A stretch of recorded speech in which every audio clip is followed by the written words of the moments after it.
ঢাকা শহর তো পুরো বন্ধ হয়ে গেছে। এই যে যাওয়ার সময় সিঙ্গেলে 6 ঘন্টা বাংলা মতো পার হয়েছে। এগুলো সমাবেশ সিটির ভিতরে না দিয়ে অন্য কোথাও দিলে সবচেয়ে ভালো হতো, জনগণের ভালো হইতো।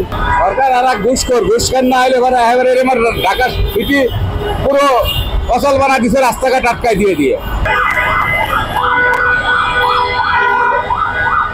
দিন ধরে তো জাম ঠালতাছি, আর কি করবো, সারাদিন পার হয়ে যায়। এক জায়গায় বলে দেন সাবার দিয়ে রাস্তা বন্ধ, এদিক দিয়ে ঢুকছি এদিক দিয়েও বন্ধ। পাবলিককে কেমন বুঝাবো না কেমনে কি করবো, পাবলিকও তো বুঝে না ভাই। পুরো ঢাকা শহর তো পুরো বন্ধ হয়ে গেছে। জ্যামজট অবস্থা এমনি খারাপ, চেহারার অবস্থা। এই যে যাওয়ার সময় সিঙ্গেলে 6 ঘন্টা বাংলা মতো পার হয়েছে। এটার হতাশ হইতে সারাদিনে একটু করে ও প্রচুর পরিমাণ দুর্ভোগ। যাত্রীরা রাস্তায় রাস্তায় দাঁড়ায় রয়েছে।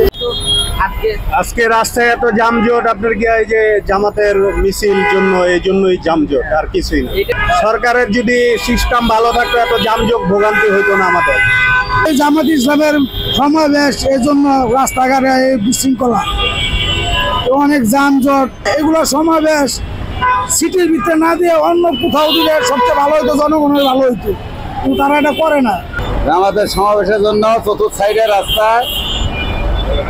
আটকানোর জন্য এই যানজটটা লাগছে। অনেক মানুষের দুর্ভোগ আসছে শুধু রাস্তা আটকাই দেওয়ার জন্য।